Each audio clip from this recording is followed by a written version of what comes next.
I wanted to be at Texas State. I chose to be at Texas State. I'm from Texas. That was important to me. I always knew if the right guy got this job, you better watch out. You better watch out. This is Win Now or Get Bent, episode 186. If you don't already know, I'm Kev Chardello, coming to you on Sunday, January 5th, and the Texas State Bobcats are back-to-back First Responder Bowl champions. The boys got the job done. They did it in Dallas once again. It was a little closer this time. Too close for comfort, for being honest, but a win's a win, and it felt good. 30-28 over UNT, the Mean Green, North Texas. Heck of a performance by their true freshman quarterback, Drew Messmaker. But Jordan McLeod, the senior, the grizzled veteran, a 25-year-old quarterback versus an 18-year-old quarterback who hadn't started a game since he was a freshman in high school. What a matchup between those two guys. That's how college football is these days. Jordan McLeod played that whole game. Bobcats got the win. Lincoln Perry broke their back. That was incredible. What a run. I had a great view of it. That was cool. I watched the broadcast back and saw myself and Reese Largent, the great intern, on the sideline drinking that one in. Great stuff all around. I'm so excited for this episode. I'm excited to talk about the Bobcats. Lots to talk about. But before we get there, this episode is brought to you by First Lockhart National Bank. As the largest financial institution headquartered in Caldwell County, First Lockhart National Bank expanded to San Marcos in 2018 and opened a state-of-the-art branch on Hunter Road in 2020.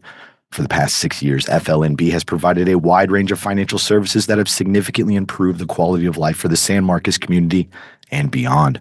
Whether you need personal or business checking accounts, business loans, or home mortgages, they've got you covered. Plus, they offer innovative services like video banking, business banking, and a top-of-the-line mobile banking app. FLNB is also a huge supporter of Tech State football, standing out as one of the largest initial investors in NIL deals for Bobcats players. We know that's a big deal now. We've heard GJ Kinney. Be sure to follow them on Twitter, X at First Lockhart, and on Instagram at First Lockhart. Shout out to my guy Gil Hodges, Senior Vice President at FLNB in MLS number 2475765, a proud Tech State grad and a diehard fan. We are thrilled to be partnering with Gil and FLNB all season long.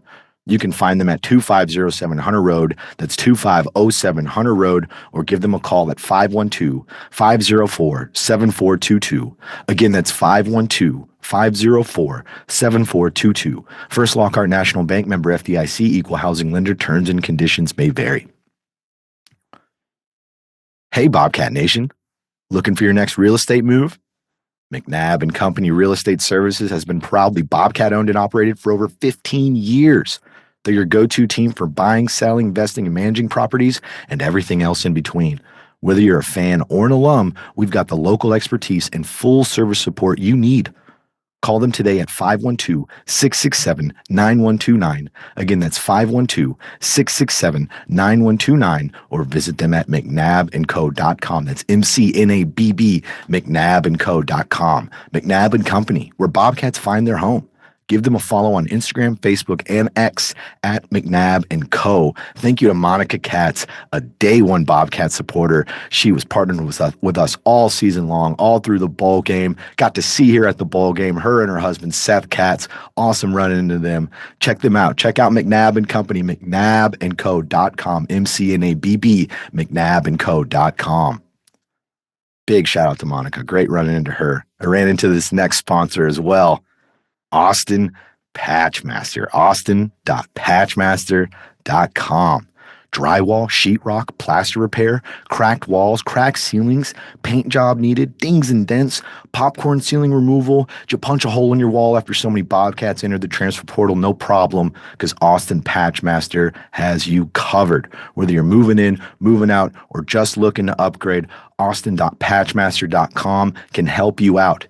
If you're in the Austin, San Marcos area, that's where they are servicing. They can help you out firsthand. But if you're in Dallas, Houston, they can get you with a referral. I actually had a sicko this weekend ask about if they could do referrals to San Antonio. I got to get with my guy Michael Clements with that. But I am fairly certain that if you are also a sicko in San Antonio and you need some work done, Austin.Patchmaster can help you out either with a referral with Patchmaster being a franchise, or they can help you out for themselves. So check them out, austin.patchmaster.com. Call them at 512-200-3888.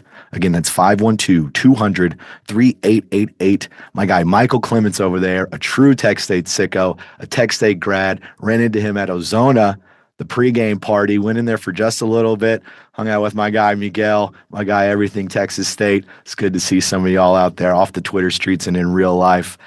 Great to finally shake Michael Clements' hand in person, actually. That's crazy. I hadn't realized that. We'd only corresponded on the phone and everything. So that was awesome.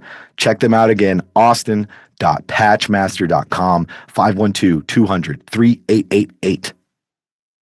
All right, let's get to these Bobcats. Let's do it. Back-to-back First Responder Bowl champions. Went to Dallas once again. Even bigger crowd this time. What was that attendance? I know I put it in my notes right there. 28,752. It was 26,000 and some change last year. I can remember last year that being a big deal because it was a First Responders Bowl record. I'm sure that was announced in the fourth quarter in the press box, but me and all the other Texas State media, we made our way down to the field pretty early after last year. It gets kind of dicey at Ford Stadium. You have to do two different elevators, and you have to leave the stadium and come back to get to the field. Very strange situation. I can remember last year, me and Reese Largent were almost late, but we got there just in time to the sideline to see everybody rush the field. This year, we were all there nice and early on the sideline. I think that was really nice for all of us with the Tech State media. We were able to see those final moments, that Lincoln Perry touchdown, that interception by Traylon Payne at the end. I'm stepping on going through the scoring already in the game. We'll talk all about that here in just a sec, but that was really great to be on the sideline for that moment and to see that and to feel the crowd, because you can't really feel it in the press box. And when you're on the sideline, you could just feel it. You just look up and it's just an ocean of Bobcats on one side of the field. And UNT, they decent show out, not as good as Texas State's obviously, but I thought it would have been more considering how close their campus is up there in North Texas. But the Bobcats were out in full force once again. Didn't drink the stadium dry. They were prepared for it. They put in reinforcements where you could only buy 2 drinks at a time. I was hearing stuff like that. So they were they didn't want that to happen again this year. They didn't believe in you. They didn't want to let you win. But that's okay. I know all of you tried your hardest out there. Great crowd, incredible crowd. It was great going to the tailgates before the game. Comparing the size of the tailgates, I mean, Texas State's was massive. It just went on and on forever. Met so many people at it.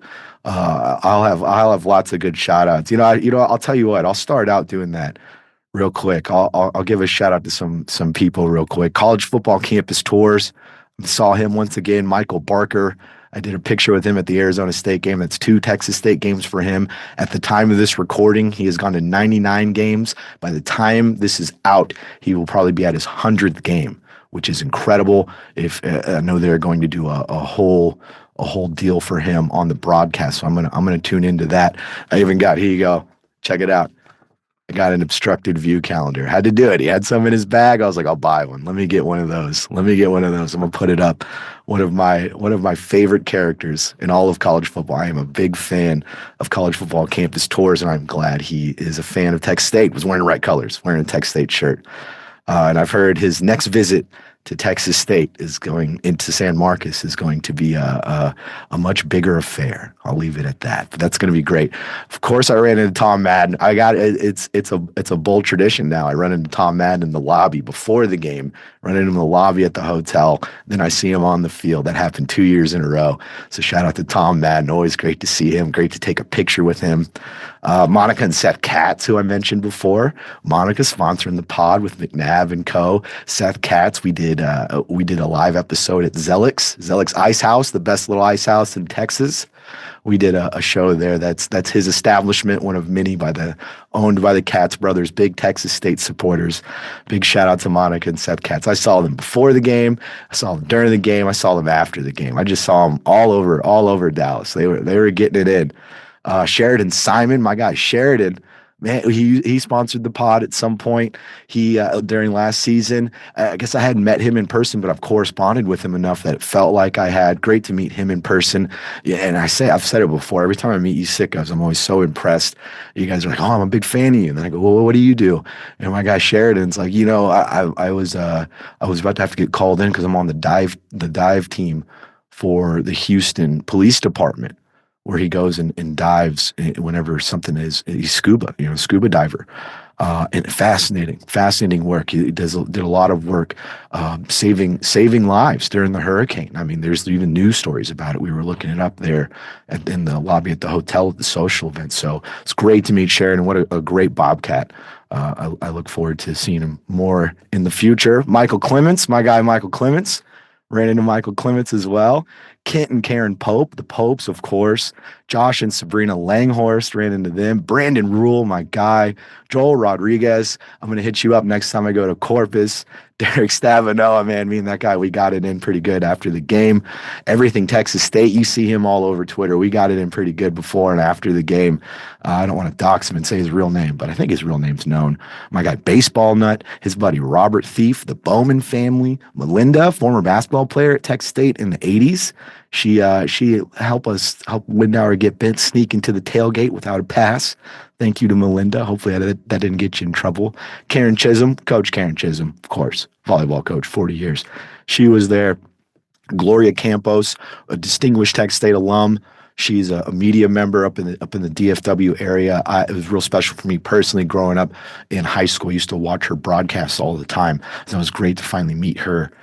Ty Harrington, former baseball coach, Texas State. Clayton Geis and his parents, my guy Clayton, Liel, Miguel Luna, Big Thad, Renee. There's too many of you. There's too many. We are growing and growing. That should tell you everything. That those are just the there's tons more that I'm forgetting. Sorry if I'm forgetting you. But there was just so many Bobcats. Sorry to start out with the shout outs. I kind of planned that for the end, but I wanted to move it forward. Then we can just space out and talk about the game and get them their shout outs at the top instead of the end. Everybody will hear it more. Let's talk about this game. Let's go over the scoring in this one for Texas State. 30-28. Bobcats get the dub. It started out 3 field goals for the Bobcats, and that was interesting. Usually this isn't a team that they definitely don't like to settle for field goals. We've seen them go for it on 4th down quite a bit, but they started off the scoring, got up there 3-0, first team to get on the board, and then UNT got the ball first. That drive stalled. Bobcats get the ball, 11-play drive, 58 yards, 34-yard field goal by Mason Shipley. UNT comes back. They put together a 7-play, 75-yard drive, nets a touchdown, 46-yard catch by Drew Mestmaker, who mentioned at the top. True freshman, 18 years old, first start since he was a freshman in high school. It was a freshman B team or A team, something like that. Absolutely. What a terrific performance by him. Eric Morris, he definitely knows how to recruit quarterbacks. He knows how to find them. This is the same guy who found Cam Ward. He's got such an eye for quarterbacks. Bobcats respond next drive with a field goal, makes it 7-6 with 2:45 left in the first quarter.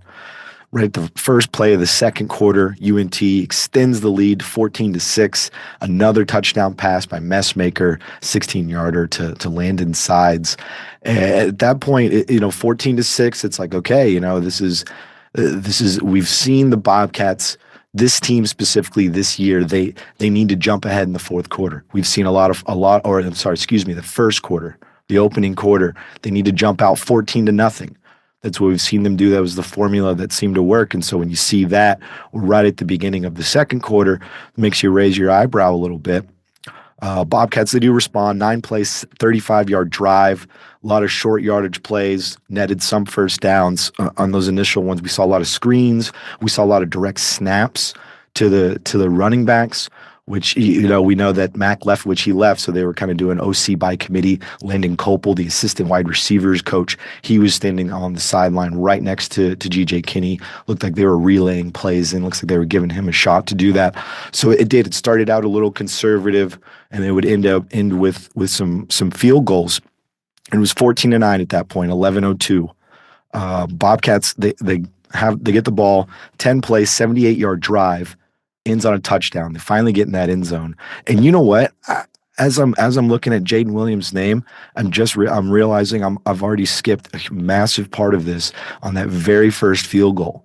On the very first field goal, when it was a 70-yard catch and run by Jaden Williams on that drive for the Bobcats. He got all the way down there.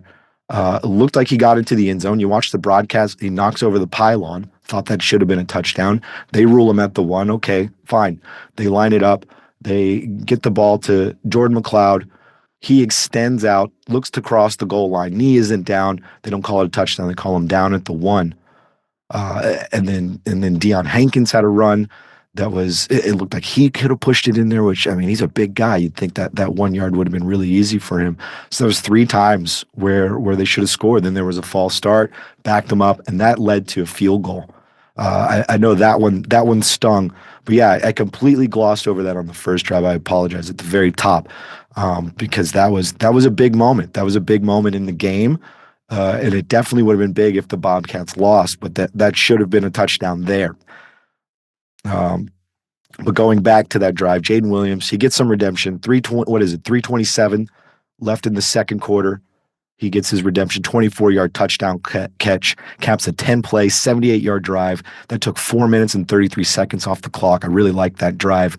It was like, okay, Bobcats are in control right before halftime. This is a good look. 16-14. They take that lead, just a 2-point lead into the break at halftime. They come out of the break, put together a 13-play drive that takes 6 minutes and 56 seconds.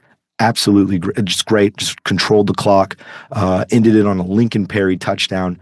He busted it in there for his first score of the game. That made it 23-14. And at that point, it's 8:04 left in the third quarter. They have just scored 17 straight points. It's like, okay, Bobcats are starting to gain control, and this is where they're going to start to separate, right? This is where it's going to happen because they were favored by 2 scores going into it. But hats off to Mean Green. They didn't go away. They had a good game plan, especially having to work with a lot of things on the fly with Mestmaker, getting him prepared for. He's got a great future ahead of him. I know I keep talking about Mestmaker, but he did an awesome job, and we'll go through the stats. And it was one of the best quarterback performances against the Bobcats this year. But they get back on the board. 3 minutes and 20 seconds left in the fourth quarter. They make it a 2-point game. Mean Green do with a 1-yard touchdown by McGill, 23-21 with 3:20 left. Now we're all sweating. Now we're all nervous. It's like, okay, now it's time to strap it in, buckle up. Who are we going to call? Who do we need? We need someone to carry us to the end zone. How about Lincoln Perry for the carry, huh? 73-yard touchdown run. Just blew it wide open right there with 2:25 left. It felt great. Gave them a 9-point lead. He launched the ball into the stands. The celebration was on. We're all feeling great. Okay, now it's time to feel great. Now we can all relax. 2:25 left. We can all relax, right? Right?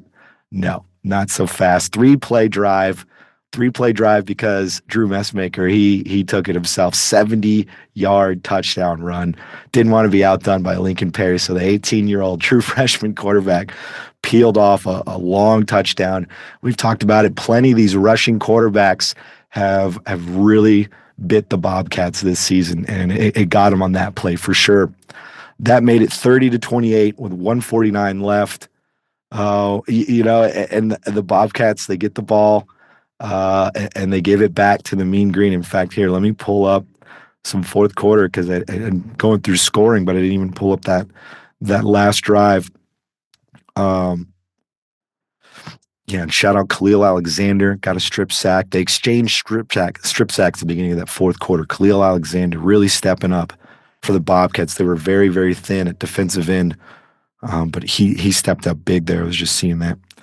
So, yeah, the Bobcats, they end up having to punt it back to UNT with 47 seconds left. That's what I was looking up, how much time was left. So UNT gets the ball back with 40 seconds. Right off the bat, he's sacked. Khalil Alexander, this isn't the strip sack. There's another sack for Khalil. Gets sacked by Khalil Alexander. Next one's an incomplete pass. Lots of pressures. They're getting into the backfield. They're backed up pretty far, close to the end zone. And then Drew Messmaker pass intercepted by Bobby Crosby. No, I'm sorry, Traylon Payne. I was reading the play before. He broke up the pass. Bobby Crosby. I'm a little all over the place, huh, man? We got it in Dallas, I'll tell you that. Messmaker, it was 4th and 11 with just 12 seconds left, drops back, throws an interception to Traylon Payne. The celebration was on. They got another penalty. They got a penalty after the Perry touchdown. They got one after the Traylon Payne interception. I have a great angle. I have a video. I don't even think I posted on Twitter of Dexter McCoyle. As soon as that interception happened, and he's running out on the field trying to get them to calm down so they don't get a penalty, and it didn't work. They got one. He tried though. I was there. Saw Dexter McCoyle trying to reel it in, but they were celebrating too much. And then it was victory formation. Kneel out. Ball game over. Bobcats tried to rush the field. First responder bull staff didn't want it to happen. Some of you slipped through. One of you ran past the cop with a gun in his hand, and I'm just like, you guys, some of you live real dangerously. That was a great part about being on the sideline is hearing some of y'all really, really getting after it, putting in work in that end zone. And it was what a crowd, rowdy crowd, rowdy game. Let's look at some stats, though. Let's look at some of these stats. We'll start with Texas State. Jordan McLeod played the whole game. There were some rumors that maybe, he might only play one half, or it's going to be a lot of Brad Jackson. I even discussed it on the last episode, said it was a possibility. We asked G.J. Kinney about it, said it was a possibility. Didn't happen. Jordan McLeod the whole game, 7-year senior, capped his career, went over 10,000 passing yards for his career. That was very cool. 26 for 35, 307 yards, 1 touchdown, 1 pick. Should have had that rushing touchdown as well. Jaden Williams, 8 catches, 155 yards, and a touchdown. Great game for the senior. One and done with the Bobcats, but man, he went out with a splash in this one. 8 catches, 155 yards. Saw some other receivers. Bo Sparks, 4 catches, 54 yards. Joey Hobart, 4 catches, 19 yards. Don had 4 catches, 31 yards. Really, the main receiver was Jaden Williams. He really took off with that game. Rushing, we have Lincoln Perry, 21 rushes for 143 yards, 2 touchdowns. Just talking about Lincoln Perry, him missing all of 2023. First off, he led the team in rushing in 2022. Then there was a coaching change. Seemed like maybe he might leave. Who knows what the situation is going to be. He comes back. He tears his ACL. He can't play that first year. He saw all the success last season, and he had to watch from the sideline. He was there all the time at events, at all the games. There was no one cheering the Bobcats harder in 2023 than Lincoln Perry. And for him to be able to come back from that injury, massive injury, and he's not the starter. He had to be humbled. And not be the starter, seeing Ishmati doing his thing. He had to kind of bide his time and wait till he can get in the rotation and pick and choose his spots. And man, he did it quite a bit throughout the season. The UTSA game, I think of that big touchdown. And he sticks with this team, sticks with everything. He gets to the bowl game and just has this performance. He gets named MVP of the bowl game. You have G.J. Kinney after the game saying he's a team captain next year, going into next year. And that losing Ishmati is a devastating loss for this team, but they are in great hands at that running back position with Lincoln Perry. He's still there, just the character of him, the style of player he is, so much grit, so much respect for Texas State. I think I'm very excited for next year with Lincoln Perry leading this running back team. They've got some good backs coming back as well. Burgess is going to be back. Burrell from UNLV coming in. Cole Price, the true freshman, coming in as well. Leading tackler, though, for the Bobcats, Jordan Polk, another one-and-done guy. Awesome performance by Jordan Polk. 9 tackles, a sack, 2 tackles for a loss, a forced fumble. I mean, he was doing awesome stuff. Traylon Payne, we mentioned with the interception, he also added 5 tackles. Khalil Alexander, 2 tackles for a loss, a sack.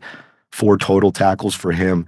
A great job by the defense. It wasn't perfect by any means. We talked about Messmaker had a really good game, but when they needed this team to step up, 2 bowl games in a row when they needed some turnovers by this defense, they showed up and they did it. They even did it in the last game of the regular season as well. They got some turnovers, the turnover margin still not in the Bobcats' favor by any means. There was an interception and a fumble by McLeod in this one.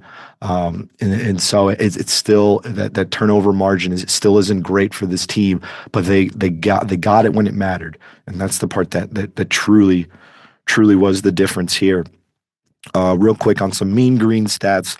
Messmaker, 26 for 41 for 393 yards, 2 touchdowns, 2 interceptions. It was 2 picks. And see, I thought that earlier. Let's see who got that, because I mentioned the Payne pick. Was it Crosby who did get one? I know someone else. Oh, Nennery as well. How about that? Both the linebackers. It was last year Brian Holloway getting 2 pick sixes, and it was linebackers in this one getting interceptions. That's cool. You saw that live time, me making that realization with the linebackers getting picks. And that's you know what? I've been pretty harsh on the linebackers, and they stepped up in this one. 2 linebackers that are coming back next year as well, adding to the other one, Chance Johnson, Terrence Cooks, some of these linebackers that they signed from these P4s. So that's a great sign. That might have been maybe that interception. I believe that might have been when we were making our way down to the field. Like I was saying, we had to do it kind of in the middle of the fourth quarter, going down a couple elevators, leaving the building, coming back in, walking down the hallway of flags. I know my media compadres will know what I mean by that when they have a hallway with just flags from all over the world for people who graduated from SMU. Receiving, they had 2 receivers over 100 yards, Coleman and Ward, 104 for Coleman, 133 for Ward. Rushing, it was Messmaker was their leader, 70-yard run, but he ended with 55 thanks to the sacks. They really couldn't get much going running the ball, 98 yards. This Texas State defense did a great job against the run this year, and it showed this game. They really needed to step up and shut down this any type of run attack to give this young quarterback some reprieve. It's like, all right, man, I need a break. I need to lean on this running game. They weren't able to do that. They had to put it on Messmaker's shoulders. And 2 picks, but he still answered the call for them. I think they are in great hands with Messmaker at UNT. But not in that one. Not in that one. Bobcats get that win over UNT. A dormant series, hadn't been played in 30 years. Bobcats get the win, though. That's some great stuff. A lot of seniors and upperclassmen in this game. I mentioned Jaden Williams, how much he stepped up. Joey Hobart didn't play a ton. We know he's going to be playing on Sundays, so I imagine it would be pretty devastating if he was injured in a bowl game. So I understand not focusing completely on him. Torrey Spears, 7-year career coming to an end. 5 at Texas State for Torrey Spears. It's great to see number 12. He doused McCoyle, the defensive coordinator, in Gatorade after the game. Jordan Polk, who I mentioned, so much grit, man. And we saw he was hitting in that game. He was hitting some mean green Eagles on Friday night.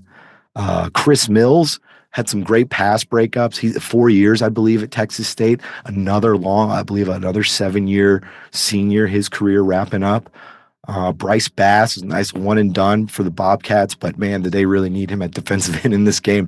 Him and Khalil Alexander, Jolazen Landry, they were pretty thin at that spot. They were able to step up. Connor Fox, senior tight end, he had a big catch, it was a 41-yard catch that they called back.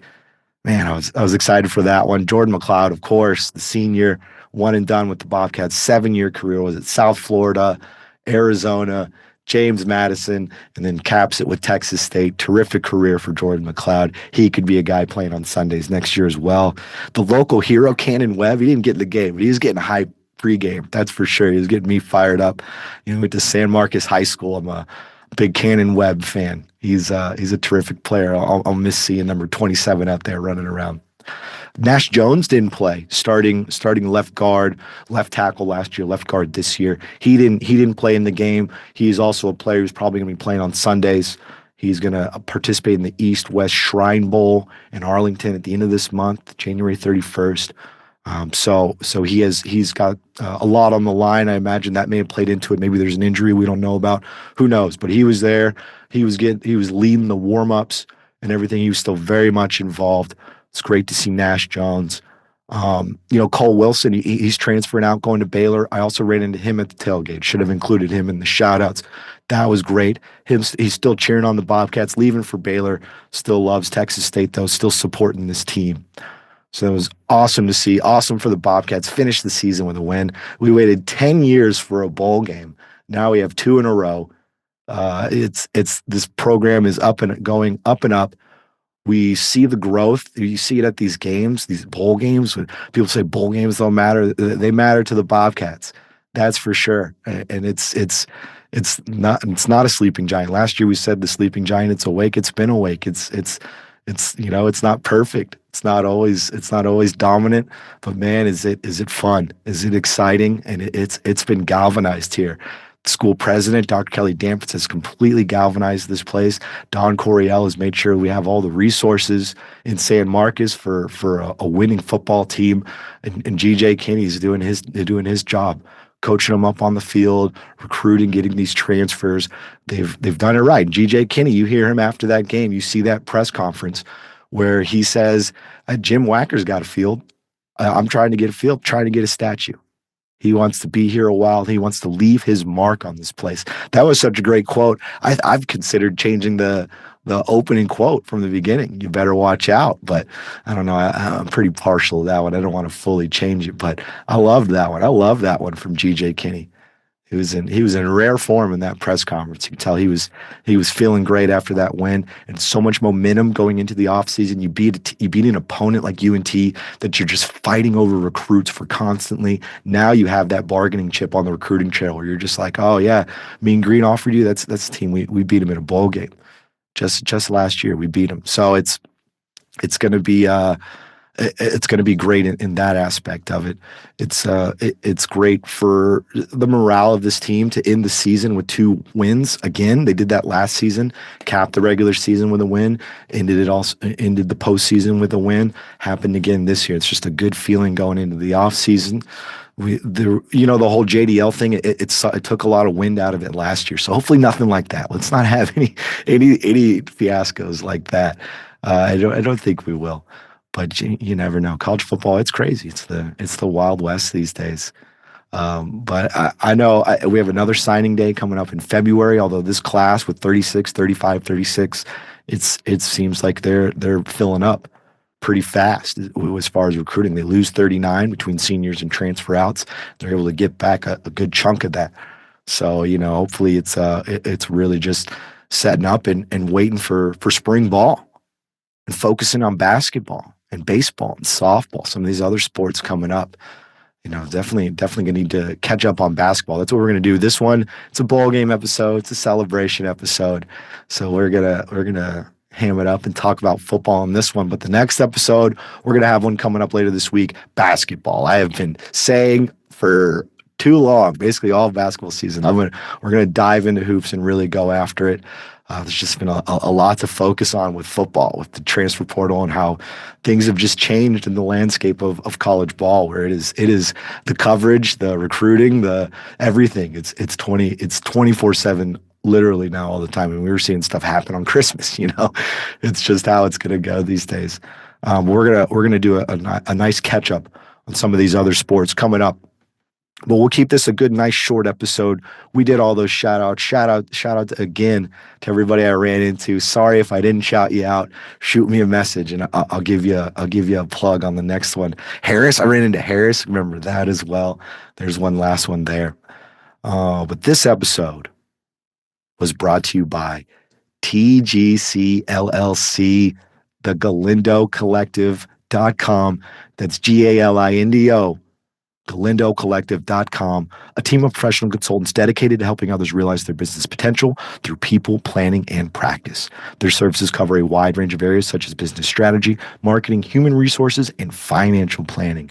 If you own property or a business and want to maximize its profitability, contact TGC at thegalindocollective.com and follow their social media platforms at TGC_LLC and on Instagram and Facebook at The Galindo Collective. Shout out to my guy, Rick Galindo, true Tech State sicko, Tech State grad. Thank you so much for taking care of our trip to Dallas. Thank you so much for believing in this pod and sponsoring us fully through last year. And he and I were talking. He's back for 2025, of course. I knew it wasn't even a question.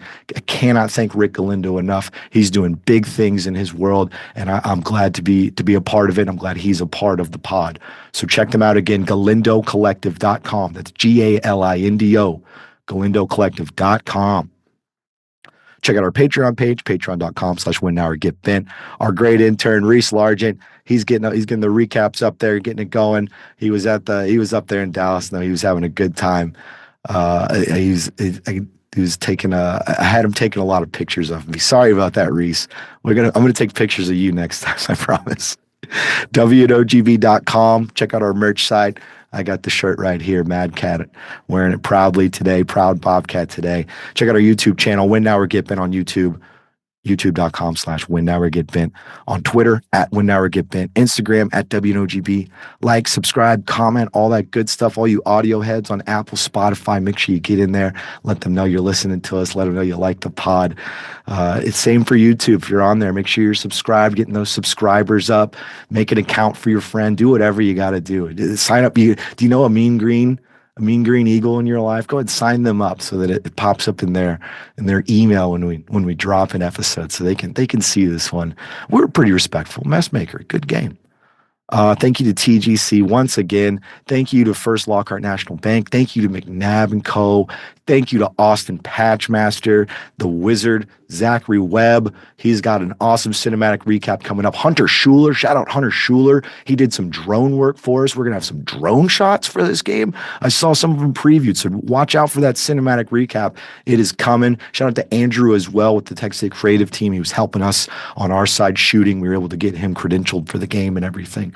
And thank you to you sickos. All you sickos out there, it was awesome meeting you. That's my New Year's resolution, is to shake more hands with y'all, meet more of y'all, hang out with more of y'all, because man, do I enjoy it. I love hearing about you and your stories and what all of you are about, because we have a very rare, awesome community here at Texas State, and it's great to meet these Bobcats. We all have such a great vibe about us, just a good, welcoming vibe.